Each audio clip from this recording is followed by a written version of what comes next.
యేసుక్రీస్తు ప్రార్థనా మందిరం క్రిస్టియన్ రీసెర్చ్ సొసైటీ సమర్పించు క్రీస్తు సిలువ వేయబడ్డాడా అనే అంశం మీద మాట్లాడదలిచాం. ఖురాన్ గ్రంథం నుంచి మొదటి ఎపిసోడ్లో క్రీస్తు సిలువ వేయబడ్డాడని నిరూపించాం.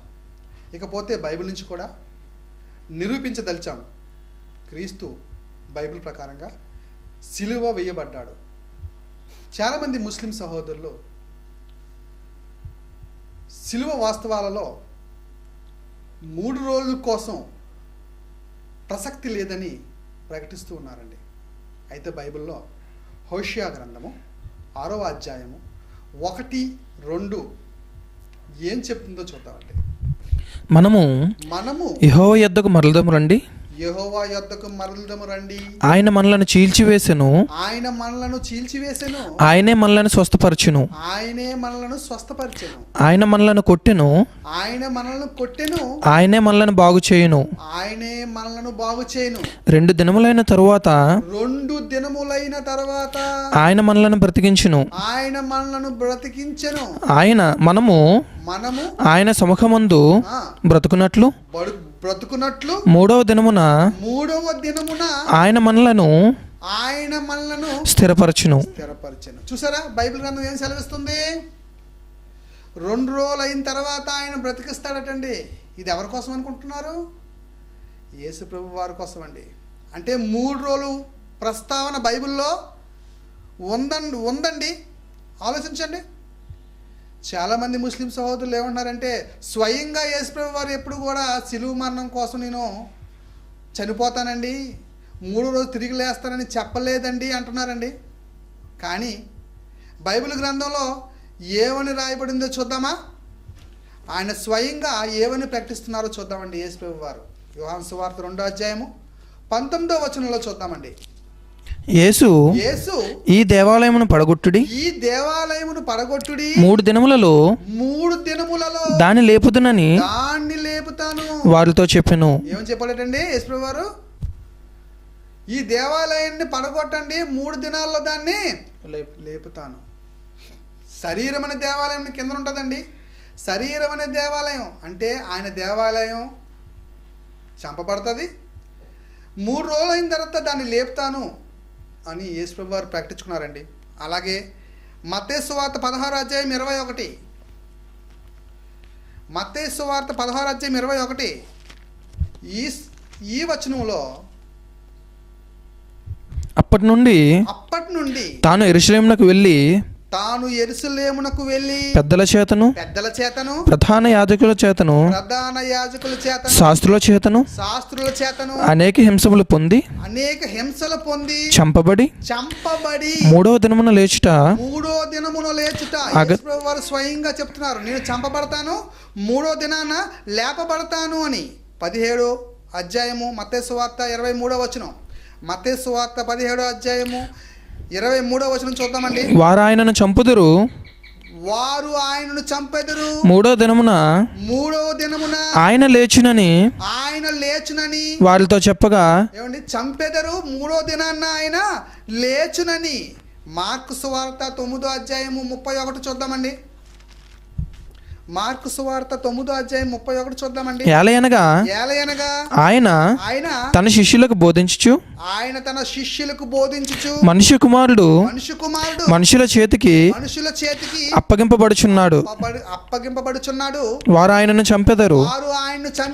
చంపబడిన 3 దినములకు ఆయన లేచునని.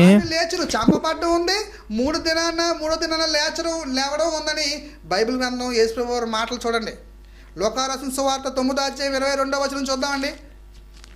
మనిషి కుమారుడు బహుశ్రమలు పొంది పెద్దల చేతను ప్రధాన యాజకుల చేతను శాస్త్రుల చేతను విసర్జింపబడి చంపబడి 3వ దినమున లేచుట అగత్యమని చెప్పాను.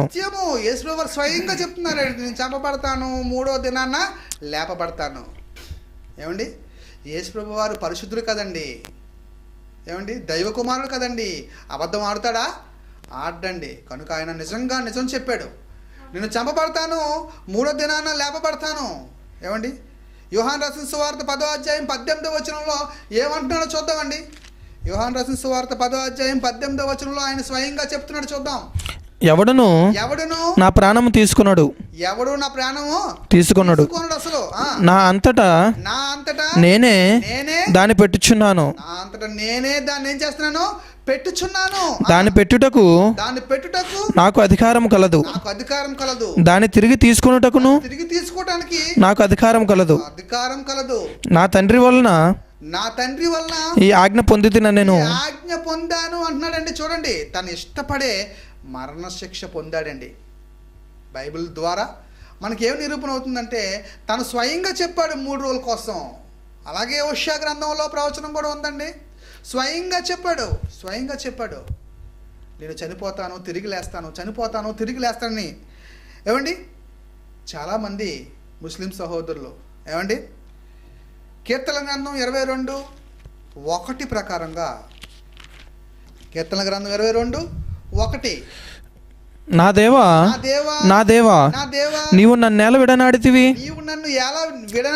నన్ను రక్షింపక నా ఆర్తత్వాన్ని వినక నీవేళ దూరముగా నున్నావు. ఏమంటే ఈ ప్రవచనము యేసు శిలువ మరణంలో ప్రార్థించాడని, ప్రార్థించిన తర్వాత కీర్తన గ్రంథం 22వ అధ్యాయము 20 మరియు 21వ వచనంలో ఏముందో చూద్దామండి. ఖడ్గము నుండి నా ప్రాణమును, కుక్కల బలము నుండి నా ప్రాణమును తప్పింపుము, సింహపు నోట నుండి నన్ను రక్షింపుము, గురుపోతుల కొమ్ములలో నుండి నన్ను రక్షించి నాకు ఉత్తరం ఇచ్చి ఉన్నావు. అంటే రక్షించాను అన్నట్టుగా ఇక్కడ ఆ వచనం ఉందండి. అంటే 1వ వచనంలో రక్షించమని యేసు ప్రార్థన చేశాడు. నీతిమంతుడని యేసు ప్రార్థన ఆలకించాడు, దేవుడు రక్షించాడు, అంటే చనిపోకుండా రక్షించేశాడు అని ఇక్కడ ఉంది కదండి. దీని ప్రకారంగా సిలువలో ఆయన్ని దేవుడు చనిపోకుండా రక్షించాడు కనుక యేసు సిలువలో మరణించలేదండి అని ముస్లిం సహోదరులు ప్రకటిస్తున్నారు. ఇక్కడ బాగా ఆలోచించగలిగితే ఏమండి, యేసు ప్రార్థించాడు, దేవుడు యెహోవా దేవుడు రక్షించాడు. ఇకపోతే ఈ ప్రార్థన అంగీకరింపబడింది, రక్షణ దొరికింది. ఎవరికి? యేసు ప్రభు వారికి. ఇంతకీ మనం ఇక్కడ ఆలోచించవలసిన విషయం ఏంటంటే రక్షణ అంటే ఏ రక్షణ? బైబిల్ గ్రంథంలో అసలు రక్షణ అంటే ఏంటో ఒకసారి చూద్దామా? యెషయా గ్రంథము 45వ అధ్యాయము 17వ వచనం. యెషయా గ్రంథము 45వ అధ్యాయము 17వ వచనం. యెహోవా వలన ఇజ్రాయేలు నిత్యమైన రక్షణ పొంది ఉన్నది. దేవుడిచ్చే రక్షణ అంటండి నిత్యమైందటండి, టెంపరవరీ కాదు, అనగా శరీరానికి కాదు. రక్షణ అంటే పర్మనెంట్, నిత్యమైన రక్షణ అని బైబిల్ గ్రంథం చెప్తుందండి. అంటే యేసు ఏ రక్షణ పొందగోరాడు? నిత్యమైన రక్షణ పొందుకోరాడు కానీ అశాశ్వతమైన శరీర రక్షణ పొందగోరలేదండి. స్వయంగా చావుకి రెడీ అయ్యాడండి. నిత్యమైన రక్షణ పొందగోరాడు, నిత్యమైన రక్షణ పొందాడు. ఇంకో రిఫరెన్స్ చూద్దామండి. యెషయా గ్రంథం 51:6 చివరి మాట. అందరి నివాసులు అటువలే చనిపోదురు, నా రక్షణ నిత్యముండును, నా నీతి. ఆయన రక్షణ నిత్యం ఉండేదటండి, టెంపరవరీగా ఉండేది కాదు, నిత్యం ఉండేది. ఏమండి ఆలోచించండి ఒకసారి. కీర్తన గ్రంథము 68:20 దేవుడు మా పక్షమున పూర్ణ రక్షణ ఇచ్చే రక్షణ నిత్యమైనది, దేవుడిచ్చే రక్షణ పూర్ణమైనది. ఆలోచించండి. అలాగే కొత్త నిబంధనలో కూడా యేసు ప్రార్థనకి జవాబు ఎలాగొచ్చిందో చూద్దామండి. హెబ్రీయులకు రాసిన పత్రిక 5వ అధ్యాయము 7-10 వరకు చూద్దామండి. శరీరధారి అయి ఉన్న దినములలో యేసుప్రభు వారటండి శరీరధారి అయి దినములలో ప్రార్థించారో చెప్తున్నారండి ఇక్కడ. మహారోదనముతోను కన్నీళ్లతోనూ తన్ను మరణం నుండి రక్షింపగలవానికి, చూడండి, తన్ను మరణము నుండి రక్షింపగలవానికి. మరణము నుండి రక్షింపగలవానికి అంటే ఏ మరణం కోసం అనుకుంటున్నారు? నిత్యము కాని శరీర మరణం కోసం అనుకుంటున్నారా? లేదండి, దేవుడిచ్చే రక్షణ నిత్య రక్షణ అని మనం ఇందాక రిఫరెన్స్లో చూసుకున్నాం. అంటే యేసుప్రభు వారు ఏ రక్షణ కోరారు? ఏ మరణం నుంచి రక్షించాలని ప్రార్థించారు అంటే రెండో మరణం నుండి రక్షించటానికి ప్రార్థించారండి. ఆ రెండో మరణం కోసమే ఇక్కడ చెప్పబడుతుంది. చదవండి.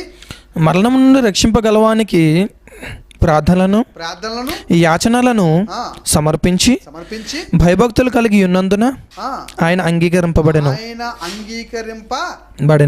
అంటండి. ఇకపోతే 5వ అధ్యాయము 10వ వచనంలో మనం ఆలోచిస్తే చదవండి. తనకు విధేయులైన వారందరికీ నిత్య రక్షణ. చూసారా, ఈ ప్రార్థన పైనుంచి మనం కింద వరకు 10వ వచనం వరకు ఆలోచిస్తే కారకుడు ఆయను. నిత్య రక్షణకు ఆయన కూడా కారకుడు ఆయను. అంటే దేవుడిచ్చే రక్షణ ఎటువంటిదంటే నిత్య రక్షణ అని బైబిల్ గ్రంథం సూచిస్తుంది. యేసుప్రభు వారు నిత్య రక్షకుడు, నిత్య రక్షణ ఇచ్చే రక్షకుడు. అనగా శరీరానికి కాదండి, ఏమండి, ఆత్మల రక్షకుడు అండి. ఒకసారి ఈ రిఫరెన్స్ చూద్దామండి. కీర్తన గ్రంథం 31:5వ వచనం. కీర్తన గ్రంథం 31:5వ వచనం చూద్దామండి. నా ఆత్మను నీ చేతికి అప్పగించుచున్నాను. యేసు ప్రార్థన చూసారా? నా ఆత్మను నీ చేతికి అప్పగించుచున్నాను. లోకరాసిన సువార్త 23వ అధ్యాయము 46వ వచనం చూడండి. ఆ ప్రవచనం ఇక్కడ ఎలా నెరవేరిందో మీకు తెలుస్తుంది. అప్పుడు యేసు గొప్ప శబ్దముతో కేకవేసి, తండ్రి నీ చేతికి నా ఆత్మను అప్పగించుకొనుచున్నాను. నేను అంటే రక్షించమన్నది దేన్ని అన్నమాట? ఆత్మనన్నమాట. అప్పగిస్తుంది శరీరాన్న ఆత్మనన్నమాట. ఏమండి, యేసు ఆత్మరక్షణ కోసం ప్రార్థించాడు. తండ్రి ఆ ప్రార్థన అంగీకరించాడు. ఒక్కసారి ఆలోచించండి. ఏమండి, క్రీస్తు శిలువ మీద మరణించాడండి, శరీరాన్ని అప్పగించాడు, ఆత్మను మాత్రం తండ్రికి అప్పగించాడండి. ఒక్క యేసేనా అప్పగించాడు? బైబిల్లో ఇంకెవరు అప్పగించలేదా? ఏమని చెప్తున్నాడో చూద్దాం ఒకసారి. అపోస్తుల కార్యాలు 7వ అధ్యాయము 59వ వచనం. ఇక్కడ స్టెఫన్ గారు ఏమని పలుకుతున్నారో చూద్దామండి. ప్రభువును గూర్చి మొరపెట్టుచు, యేసు ప్రభువా నా ఆత్మను చేర్చుకొనుమని స్టెఫను పలుకుచుండగా, స్టెఫను పలుకడటండి యేసు ప్రభువుకు అప్పగించాడు ఈయన. ఏమండి, యేసు ప్రభు వారు తండ్రికి అప్పగించాడు ఆత్మనే. ఎందుకంటే యేసుకు తండ్రి అయిన దేవుడు ఉన్నాడు. స్టెఫన్కి ఎవరున్నారండి? యేసు ప్రభు వారు ఉన్నారండి. యేసుకు దేవుడు తండ్రి అయిన దేవుడు అయితే స్టెఫన్కి దేవుడు ఎవరయ్యారు? యేసయ్యారండి. ఆలోచించండి. స్టెఫన్ గారు ఆత్మని ఎవరికి అప్పగిస్తున్నారు? యేసుకు అప్పగిస్తున్నారండి. అలాగే మనల్ని కూడా ఆత్మనే అప్పగించమన్నాడు. చూద్దామా? పేతురు రాసిన మొదటి పత్రిక 4వ అధ్యాయము 19వ వచనం అండి. కాబట్టి దేవుని చిత్త ప్రకారము బాధపడువారు సత్ప్రవర్తన గలవారై నమ్మకమైన సృష్టికర్తకు తమ ఆత్మలను అప్పగించుకొనవలెను. శరీరాన్ని అప్పగించాలా, ఆత్మన? ఆలోచించండి. ఏమండి, కనుక తండ్రి అయిన దేవుడు నిత్య రక్షణ ఇస్తున్నాడు. యేసు ప్రభువు నిత్య రక్షణ ఇస్తున్నాడు. ఆ రక్షణే పరలోకం, ఆ పరలోకం ఆత్మకి. ఇంకా చూద్దామండి బైబిల్లో 1 పేతురు రాసిన పత్రిక 1వ అధ్యాయము 9వ వచనాన్ని చూద్దామండి. ఇప్పుడు ఆయనను కన్నులారా చూడకయే విశ్వసించుచు మీ విశ్వాసమునకు ఫలమును అనగా ఆత్మరక్షణను పొందుచు. బైబిల్ ఏం చెప్తుందండి? ఆత్మరక్షణ కోసం చెప్తుంది. చూడండి, యాకోబు రాసిన పత్రిక 1వ అధ్యాయము 21వ వచనం చూడండి. అందుచేత సమస్త కల్మషమును విర్రవీగుచున్న దుష్టత్వమును మాని. విర్రవీగుతున్న దుష్టత్వము మన అందరం కూడా, మన సహోదరులు అందరం కూడా, క్రైస్తవులు కావచ్చు, ముస్లిం కావచ్చు, విర్రవీగుతున్న దుష్టత్వం మానేసి లోపల నాటబడి మీ ఆత్మలను మన ఆత్మలను రక్షించుటకు శక్తిగల వాక్యమును, శక్తిగల బైబిల్ను సాత్వికంతో అంగీకరించమంటున్నాడండి దేవుడు. అనగా ఇక్కడ కూడా ఆత్మలు రక్షించేది వాక్యం అని బైబిల్ గ్రంథం సెలవిస్తుంది. ఒకసారి ఆలోచించండి. అంటే యేసు సిలువ మీద నుంచి ప్రార్థించాడు. దేన్ని రక్షించమని? ఆత్మను రక్షించమని. దేవుడు రక్షించాడు దేన్ని? ఆత్మను. అందుకే యేసు ఆత్మని అప్పగించడం జరిగిందండి. కనుక యేసు సిలువ మీద మరణించాడు, తిరిగి లేచాడు 3వ దినాన్న. ఎందుకంటే ప్రవచనం 3 రోజుల ప్రవచనం ఉందండి బైబిల్లో. ఆలోచించండి ఒకసారి. ఇంకొకటి మీకు చెప్పి ఈ ప్రసంగాన్ని ముగిస్తానండి. యోహాను సువార్త 19వ అధ్యాయము 34 నుంచి చూద్దామండి. ఇక్కడ ఒకడు బల్లెముతో యేసు పక్కలో పొడిచాడండి. అక్కడ ఒక సందర్భం మీకు చెప్తాను, బాగా వినాలి. యోహాను సువార్త 19వ అధ్యాయము 34 నుంచి 37 వరకు చూద్దామండి. సైనికులలో ఒకడు ఈటతో ఆయన ప్రక్కన పొడిచెను. వెంటనే రక్తమును నీళ్లును కారెను. ఇక్కడ మనం బాగా ఆలోచించగలిగితే యేసు ప్రభు వారు చనిపోయిన తర్వాత సందర్భం అండి. ఒకడు ఈటతో యేసు ప్రభు వారు పక్కలో పొడగానే ఏమండి రక్తము నీళ్లను కారెను అని రాయబడిందండి. ఒక బ్రతుకున్న వ్యక్తికి మనం ఒక కత్తి తీసుకొని పొడిచామనుకోండి, అప్పుడు రక్తం ఏమవుతుందంటేనండి చిందుతుందండి. బ్రతుకున్న వ్యక్తికి రక్తము కారదు, చిందుతుంది. ఎందుకంటే రక్తం ప్రవహిస్తుంటుందండి బాడీలో, కనుక రక్తం చిందుతుంది. ఈ సందర్భంలో యేసు చనిపోయాడు కనుక ఇక్కడ పరిశుద్ధాత్మ దేవుడు కారెను. ఏటేటి కారెను? రక్తము నీరు కారెను. ఒక చనిపోయిన వ్యక్తికి మాత్రమే రక్తము నీరు కారుతుందని మనకు అర్థమవటం లేదా? ఒకసారి ఆలోచించండి. ఇక్కడ కారెను అనే పదం పరిశుద్ధాత్మ దేవుడు ఎంత చక్కగా రాయించాడండి. చాలామంది ముస్లిం సహోదరులు అంటున్నారు, సిలువ వేసినప్పుడు శిష్యులు కానీ దూరం నుంచి ఉన్నారండి, వాళ్ళు సరిగ్గా చూడలేదండి, వాళ్ళు ఏ రకంగా కరెక్ట్గా రాసి ఉంటారండి అంటున్నారండి. తప్పండి. చాలామంది ఉన్నారండి, దగ్గరుండి నిలబడి చూశారండి. చూద్దామా ఎవరెవరో? చూద్దామా? ఇదే 19వ అధ్యాయము 34 నుంచి చదువుకొని వెళ్తేనండి ఒక మంచి మాట ఉంటుంది, చూద్దామండి. ఇది చూచినవాడు సాక్ష్యం ఇచ్చుచున్నాడు. అతని సాక్ష్యము సత్యమే. ఇది యోహాను కోసం రాయబడిందండి. యోహాను గారు అక్కడే నిలబడి చూచారండి. మీరు నమ్మునట్లు అతడు సత్యం చెప్పుచున్నాడని ఆయన నెరుగును. అతని ఎముకలలో ఒకటైనా విరవబడదు అను లేఖనము నెరవేరినట్లు ఇవి జరిగెను. ఇది జరిగిందటండి. ఆలోచించండి. అక్కడ నించుంది ఎవరండి? యోహాను గారండి. అంటే సిలువ మనం దగ్గర నుంచే చూసినట్టుగా కనబడుతుందండి. అలాగే ఇంకో రెఫరెన్స్ చూద్దామా? మార్కు సువార్త 15వ అధ్యాయము 39వ వచనం. మార్కు సువార్త 15వ అధ్యాయము 39వ వచనంలో ఏముందో చూద్దామండి. ఆయనకెదురుగా నిలిచియున్న శతాధిపతి ఆయన ఎలాగు ప్రాణం విడుచుట చూచి నిజముగా ఈ మనుషుడు దేవుని కుమారుడే అని చెప్పాను. దగ్గర చూసాడటండి ఈయన.